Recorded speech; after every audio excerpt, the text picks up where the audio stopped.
Welcome to Lifting Leaders Podcast, where we are unleashing leader possibilities to make a better world. I'm Crystal Roberts, and together with Trisha Ryan, we're diving deeper into some of the complexities of the world's most critical challenges and exploring innovative ways of navigating through them. Through interviews with experts and leaders just like you, we're exploring what it takes to thrive as a leader today and examining new ways of thinking about how to creatively lead into a more equitable, socially responsible, and sustainable future. And the future starts now. Hi, Trisha. How are you doing? I'm great. Crystal, how are you doing? This is a big day awesome for us. It is a big day? Yeah. Why is it a big day? Because of what we're going to be doing right now. It's the close. Yes, it is. Of our special series about what brings us hope. It was a great series. Oh, it was fantastic. Yeah. Oh my gosh. We talked to so many incredible people. It was just so exciting. And just to remind people of what we were doing, we were focusing on really this idea of choice. That what we know is where we put our attention matters. When we shift our focus from what's broken to what's working, something powerful happens. And we start to think bigger, and we see new possibilities, and we get creative, and we get innovative. But we know the shift takes effort. It takes intention and attention. And it always starts with that spark of hope. Hope is the spark for creativity. It's the root of innovation. And right now, in a world that feels so divided, with progress on belonging and inclusion unraveling, science and healthcare under attack, and our planet crying out for healing, we need hope more than ever. Yes. And so in this special series, we went looking for it, and we found it. We found it. And we were so happy to be able to share that with you, our listeners.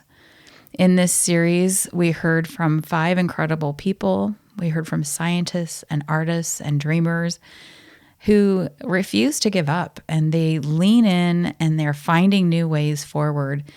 And their stories really lit us up, and we hope that they lit you up as well. And if you haven't been able to actually listen to all of them, we hope that this wrap-up edition, our wrap-up episode, inspires you to go back and maybe catch up or even re-listen, because I know I've re-listened already to a couple of them. And we also did a coach's corner and a gems and a couple of other creative things in this series. And we wanted to inspire, energize, and bring hope and creativity to the challenges that we face today and the ones still to come. Mm-hmm. We just had a great time with these people, and we're so glad we were able to share them with you. And so today we're just going to kind of do a little walk down memory lane. You know, I'm really grateful that we asked the people we asked to be in this series. Yeah. They turned out to be just the shining stars that we needed to give us hope, which there were a few times when we really needed a little bit of that. Yeah. And just talking to some of these folks made that happen. And I think they have messages that are so much bigger than they are, and so much bigger than all of us are. It's amazing. I'm so glad we did it, and can't wait to start talking about it. And pack it a little bit. Yeah. Pardon me. Sorry.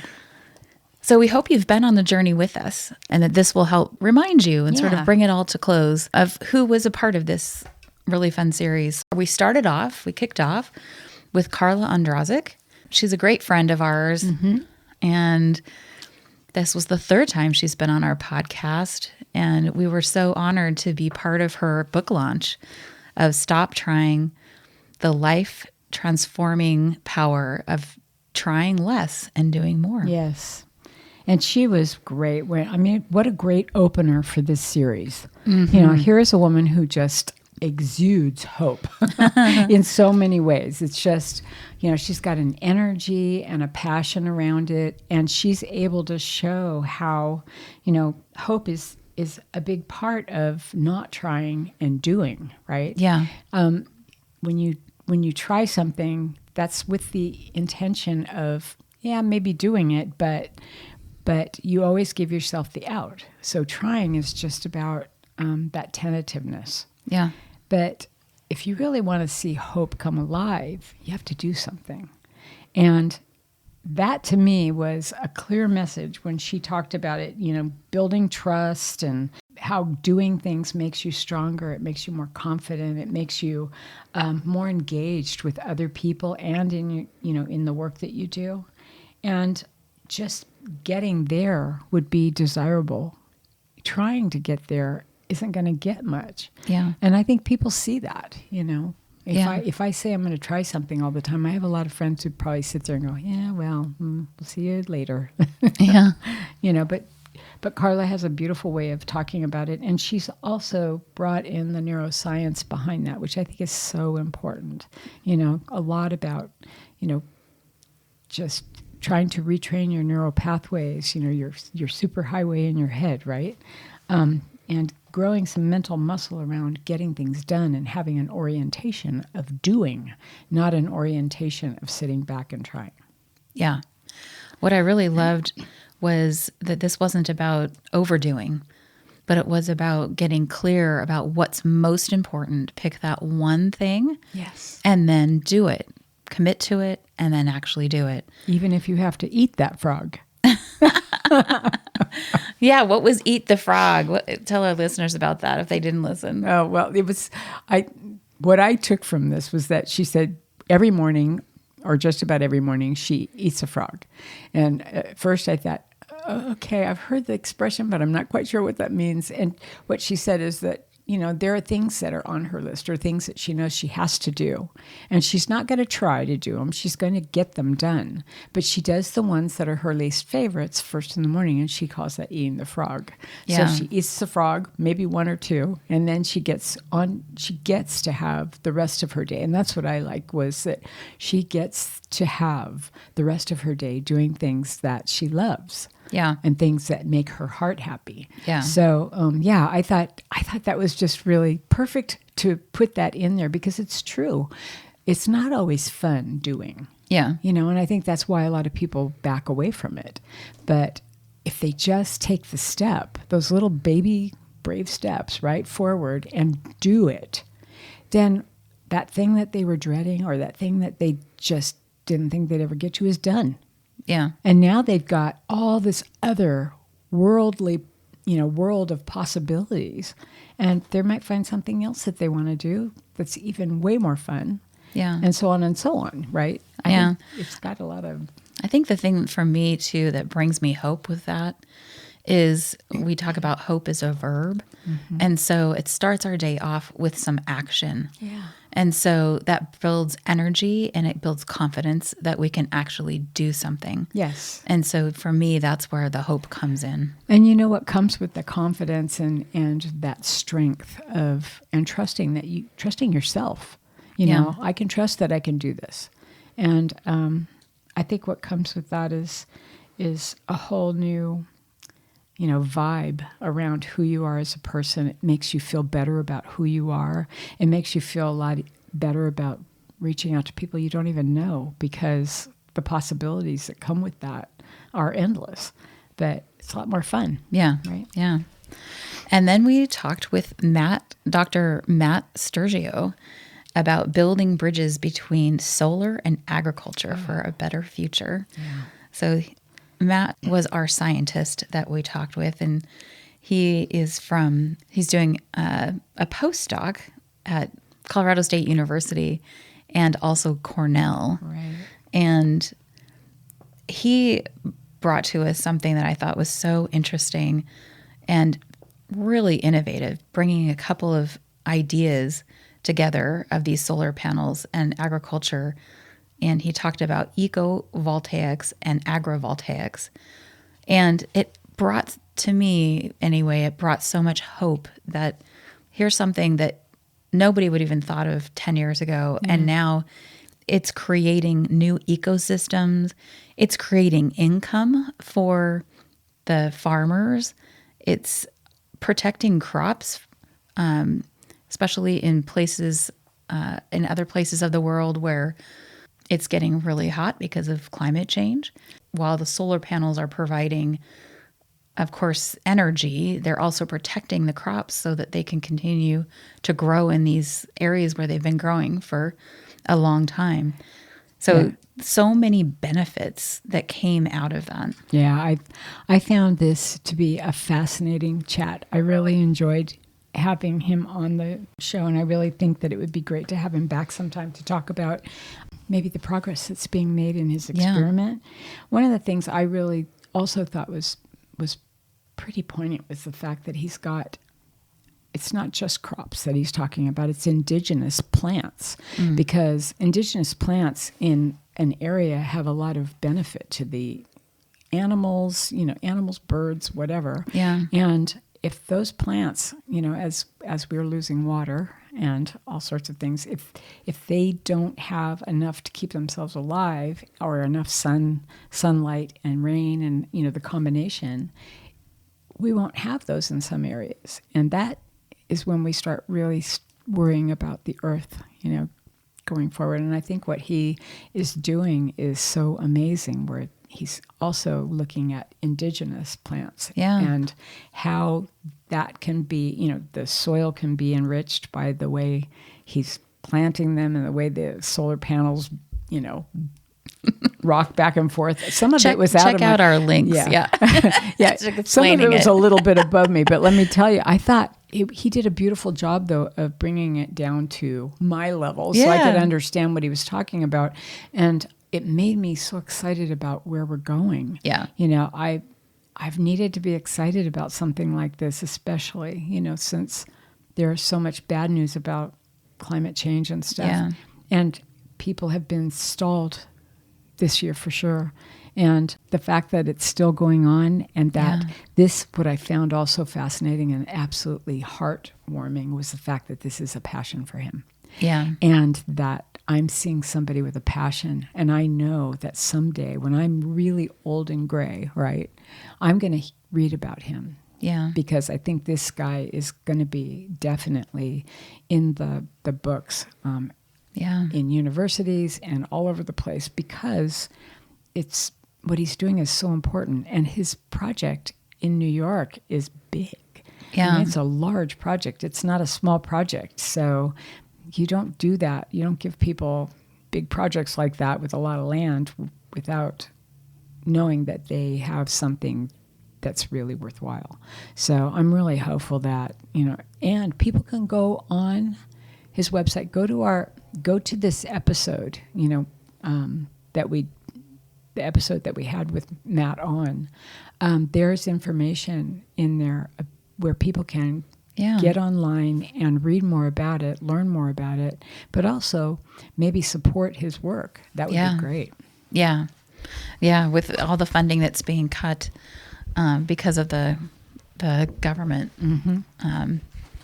not so really supporting things that are making the world a better place, climate change and that sort of thing, they could always use support. Yes. Yeah. So loved his passion. It was really fun to hear him talk about his work, and hopeful. Yeah. So hopeful. Yeah. And then we had Daryl Thomas, who is another amazing person. Yeah. I know Daryl from work, where Daryl works on our equity, diversity, and inclusion programs and training. And he's really an amazing guy. He's very positive, and he makes people feel like they want to participate with him. He kind of has that Pied Piper kind of thing. I like that. But he came on and talked to us about something that was very different. And until I'd read this from, one of his slides before we did the interview, I didn't realize that he did this. Yeah. And he's just, he's amazing. He has this energy, and based on, he told us his story from the time he was very small until now, and the journey that he was on, and some of the mistakes that he made along the way were lessons learned for him. Lessons learned to the point that he started looking at how to gain financial wealth. Yeah. He didn't want to be a statistic. and he didn't want others to be one either. So he has sought out well-known people in the world of finance and has actually collaborated with them, I believe. And he has taught a lot of people, whether they were kids or adults, how to achieve financial stability and financial wealth. And I found that just fascinating. In fact, I went back after the thing. I have his slide deck, from a class that he teaches. And I want to take that class. It's just so well mapped out. He made everything seem so easy to understand. And yet, finance is one of the hardest things for people to get. Yeah. And that's why I loved having him talk about it, because he makes it not seem so frightening, I guess, for some people. So I imagine that there are a lot of people that are very, very grateful that they had him as an instructor. He also has a podcast. He's a kind of a person who does a lot of different things, sort of like you and me, huh? Yeah. It's weird. But, yeah. One of the things that I really loved about Daryl was him sharing with us his true passion, sort of the red thread for him around service to others. Yes. And that started very young for him. And he was willing to share challenges that he's had in his life and what he's learned from that, and helping others to overcome those similar challenges, and different challenges as well. And then, so his latest is finance.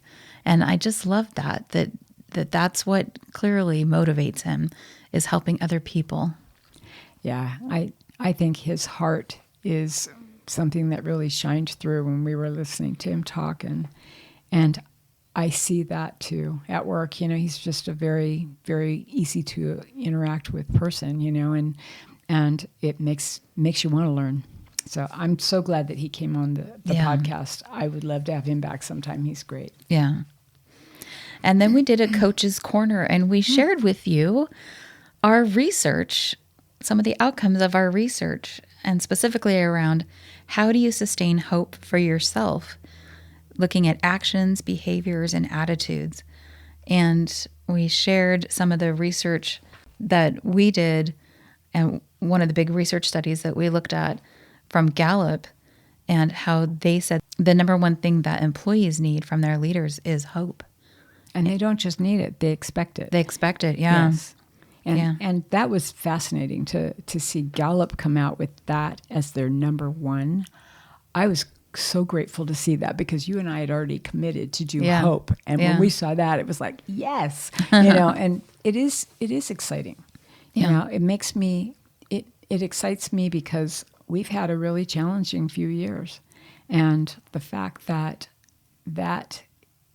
has been made public, the fact that's been brought to the world now, anybody who's able to read could find this and read that, and hopefully think about it and act on it. That would be great. Yeah. It was just really fun to get our research out there. Yeah. And we talked a little bit about, in an episode as well, we talked about our experience at the Organizational Development Network International Conference. That was really our first time being able to actually talk about what we learned from all of you and from a number of other people who filled out our survey and were interviewed by us. And so we're going to continue to talk about what we're learning from this hope, our hope research. And we are still learning. Yeah. Yep. And then we did an intermission. Right, we talked about intermission, or that's the term we used, but it's taking a pause, right? It is allowing yourself some space to do something maybe fun or frivolous, or not related to the news, or get away from all of that stuff for a little while, because you can get overwhelmed by that, and you add that to your work week. And maybe family challenges or whatever else is going on in your life, and it gets overwhelming. And so it was really nice to have time to talk about just taking a pause for a while. And I enjoyed the idea of talking about having those moments of stillness, Yeah. thing going on, just quiet. I loved how you wrote about it actually in your show notes, that when we step away from the noise, space begins to form. Space where hope can emerge, strength can rebuild, and inspiration can quietly find its way back in. I really love that. Thank you. Yeah. And then we talk with Jenny Croswell. Yes. Yeah. She's the president and CEO of Leadership Eastside, which is a really impactful community leadership development program. She was another one that was really generous with sharing her story about how she actually, where she started, but also where she started with Leadership Eastside. She was a participant, and then she helped actually design part of the program, and has been a supporter of the program in a number of ways, and now is actually the leader of the whole program.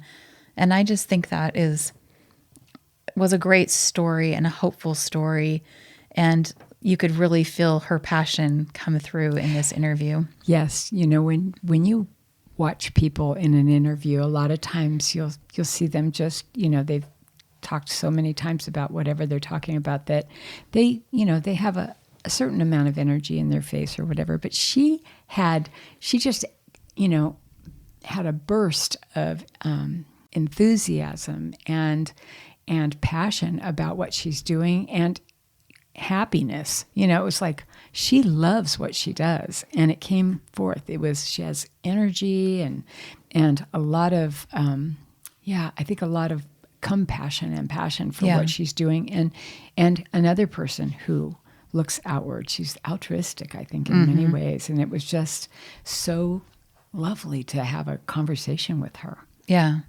And I really liked the fact that we were talking about community leadership. Yes. Because as we've talked with many guests on this program, on this podcast, where we can have the biggest impact a lot of times is within our own community. Yes. And so she's one of the leaders in this, and she's helping to suit up leaders to be better leaders, to be informed leaders, to understand the connection between the inner and the outer leader. Yeah. How it's important to lead with courageous values. And that makes you a more impactful. And the other thing was her strong commitment around collaboration. That was the other one. Absolutely. How she was describing the program for Leadership Eastside. It's what we want, right? For our leaders to be. That's our ideal. And putting all those people out in the community year after year after year, that's hopeful. Yeah, she was talking about aligning who you are and what you value with the work you do, and how that creates like thriving, equitable communities. To me, that's where the community came back in. Yeah. And I thought, wow, that is so cool, because we don't often, we go out and meet people, but it's not a conscious thing for us to say, okay, what is this the kind of person or is this a person who my values are going to mesh with, or can I impart something that helps somebody else, because of how I feel? There was just a lot about her and she said that a few times actually, that made me think that, her focus is not on her success and her rise to whatever. Yes. Not at all. Yeah. In fact, I never got that impression the whole time. It was great. It's about impact and how do you suit the leaders up to be impactful in their communities. And they're celebrating their 20th anniversary for the program. And the program wouldn't even be there today had the person that is sitting right across from me right now not been a part of the inception. So it was really fun to be there at the beginning. Yeah, I was really grateful to be able to do that work, and I had a great partner in it, and there were a lot of people who were a part of that. So Oh, and then we talked about hopeless. Hopelessness. Yeah. And that was really about accepting what is and being okay with sticking with those feelings for a little bit and staying there, accepting it, and then choosing to take action to Yeah. do something that will help put us back into a more hopeful frame of mind. Yeah, and to choose hope. And I think with the hopeless also, and this was in reaction to some pretty big news about what was happening with the government shutdown. But I think also hopelessness, this was also related to one of our respondents to our survey who shared that they felt hopeful 50% of the time. They had hope 50% of the time. Just thinking about that, that's part of the reality. Yeah. We're not going to show up hopeful every single day. But what are the things that we can do to help move us back into that? And part of that is that idea of that hope is a verb and that action will help us to move towards a more hopeful perspective. Yes. Yeah. Wow. And then our capstone. You know, as a fan, I actually expected to not be able to say anything. It was so weird because I've talked to him before, but This is John Ondrazik, by the way. Yes, I was going to get there. Okay. Oh my gosh, The No. person with no name. No, you know, in my heart, this man is known by the world. The whole world knows him. Yeah. Not just because he's an amazing musician, but because he is a storyteller, and because he has the ability to get people and raise their passion around something that is important. You know, we were talking when we were interviewing, and he said, I'm not into, the political sides. That's not the kind of activist, he is. And he's not. It's not a, we this and you that and all of that. It's the moral compass, it's what is right. And so the things that he has written songs about and sung about for years, he wrote the song Superman. That was in response to 9/11, and it was powerful. Like a year later, he wrote another one called Tuesday Morning, I think it is Tuesday.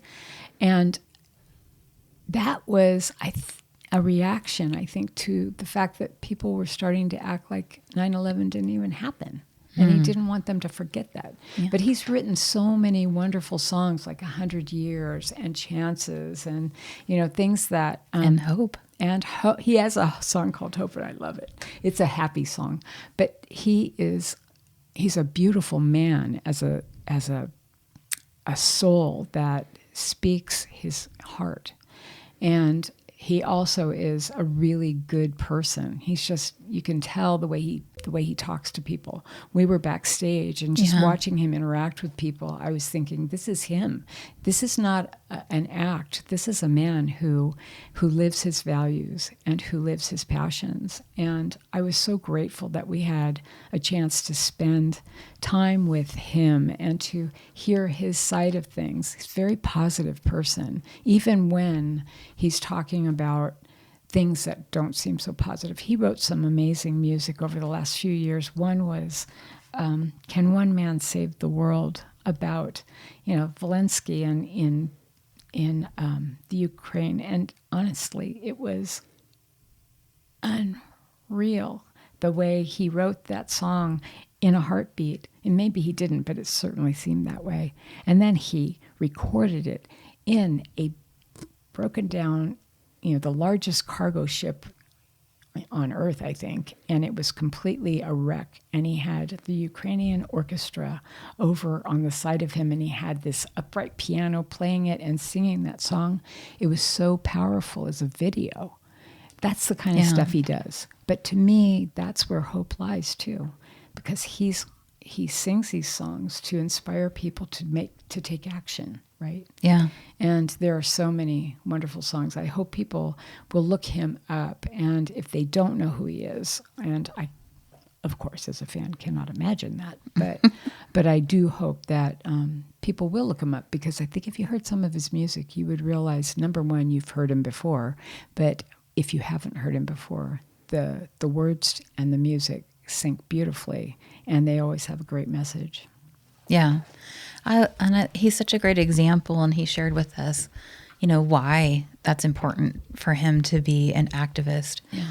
And I also thought it was really interesting that he has sort of two sides of his life.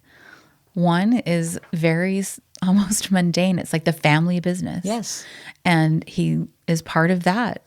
And then he has this very creative side where he goes and he sings his music and writes his music, all with a purpose to lift other people up. I mean, his heart, you can tell, is all about service. And I really love that. He was the best person, I think, to close this series with. I felt that interview was amazing. I expected it to be good, but I did not expect it to leave me with a lot of thinking about, how I show up, and so, Yeah. I appreciated that so much, and I hope others can feel that way too when they hear it. Yeah. It's a call to action for how can you use your own voice to make a difference. Yeah, it was wonderful. Yeah. So thank you to John. Yeah. Isn't it interesting that the very first person we had in this series, Carla Andrazik, just happens to be the wife of the very last person we had in this series, John Andrazik. Go figure. I know. We were pretty lucky on that one. We were not only lucky, we won the lottery. And, we have to thank Carla for that. Yeah. She helped us out. She did. Yeah, we appreciate that. Always. So some of the things that I saw that kind of were red threads between all of this was this real sense of take action where you can make a difference. Yes. And that's oftentimes in your own community. And I love that. And that's what everybody was doing. And yet, thinking about everybody doing what they're doing, the impact is beyond. Broad. It's like totally broad. It's like dropping that stone in the water and watching the ripples go on and on and on and on. That's the influence that all of these people have. Yeah. It's interesting. Yeah. That every voice matters. Yes. It does, and it doesn't matter what industry or sector that you are in. You can make a difference wherever you are at, whether you're a scientist or an artist or an author or a dreamer. Right. There's a way that you can apply your strengths and your passion. Yes. We saw that in every single person. Yes. This burning passion. Like they knew what they were good at. They knew where they want to make a difference. They were passionate about it. And it was inspiring and it was infectious, I thought. Now I have to go back and listen to everything again. I love it. I think two other things on that was, and it kind of goes to this sense of community, but also really to a person, it was about serving other people. Yes.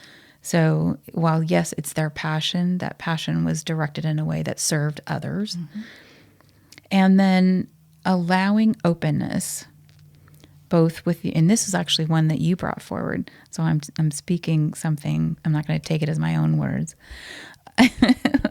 My eyes are getting really big. I wrote down your words. Allowing openness of mind and heart gives you space that welcomes in new ideas and allows us to also evolve them. Thank you. Everyone was doing that. Yes. Everyone was being innovative in their own way and then evolving those as well. So you start in one place, but you can shift and change over time. Elevating. I think they were elevating them, right? So that's a way to, get the word out, I think, is evolving is great because you make it bigger or you make it newer or different, right?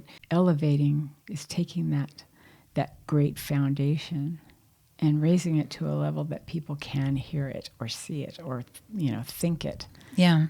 Yeah. Yeah. Shifting it to what's needed now. Yes. What's needed today. And Yeah. every one of these folks did something that is needed today. Yeah. Every single one of them. Yeah. And that to me is very hopeful too. It's like we brought in people who had the message, a great message, each one of them. Yeah. And it's needed right now. And if that's not inspiring, I don't know what is. Honestly, I thought this was like, we've done a few series before, and I've always loved our series. Yeah. This one hit me. Yeah. So we hope that you went on that journey with us. If you've missed any of them, go back and listen. And we hope this will also inspire you to take action. Like we said, hope is a verb. You can also be somebody, and you might be already, but how can you evolve? How can you take it even the next step to be a source of hope, a light of hope for others around you? Listen, if you are hopeful to your next door neighbor, you have just won the lottery, right? Yeah. You are just amazing. If you have inspired a partner, a child, a parent, you're amazing. Yeah. We just want to be amazing on this world. It doesn't mean we have to be on television, right? Yeah.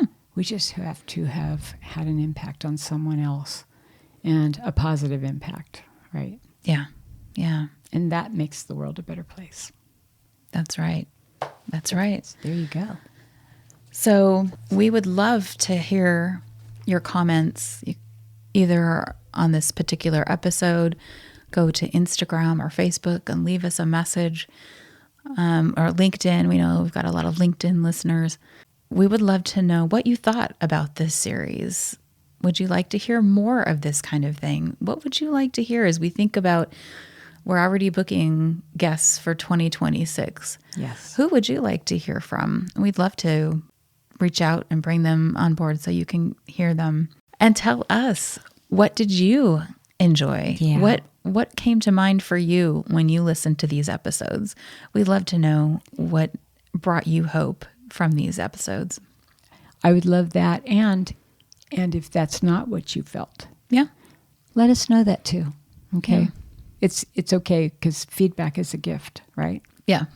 Yep. All right. But most importantly, let's keep the conversation going. If you have questions or comments about the show, you can find us on all our social media channels at lifting_leaders. We have so many exceptional podcast episodes coming up.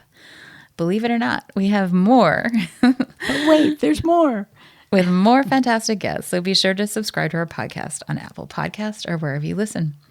If you know someone who would find this episode informative or inspiring, share it with them. Text them, email them, or take a screenshot and share it on your Instagram and tag us at lifting_leaders. If you'd like to know more about us, our guests, or the show, please go to our website at liftingleaderspodcast.com, and you'll find our show notes there as well. If you're looking for help in developing your leaders or would like a growth opportunity yourself through leader coaching, we do have some spots, both of us, on our calendars that are open for 2026. So you might want to jump on that quick. Please contact us through our website. Thank you to Ari Chance Roberts for his technical support of our show. And finally, please take 30 seconds and follow us. It helps you because you never miss an episode. And it helps us because You never miss an episode.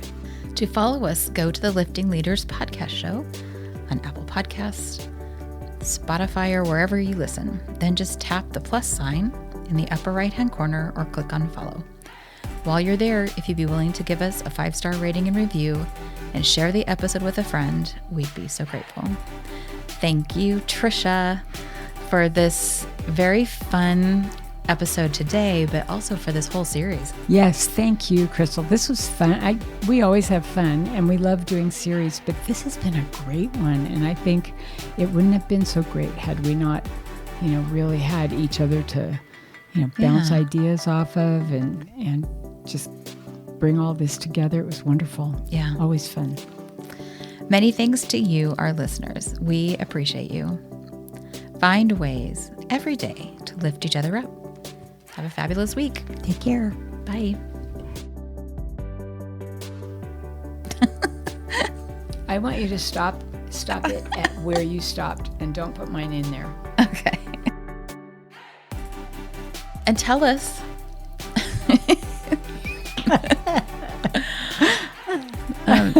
We get this way when it's late in the afternoon. We just start giggling.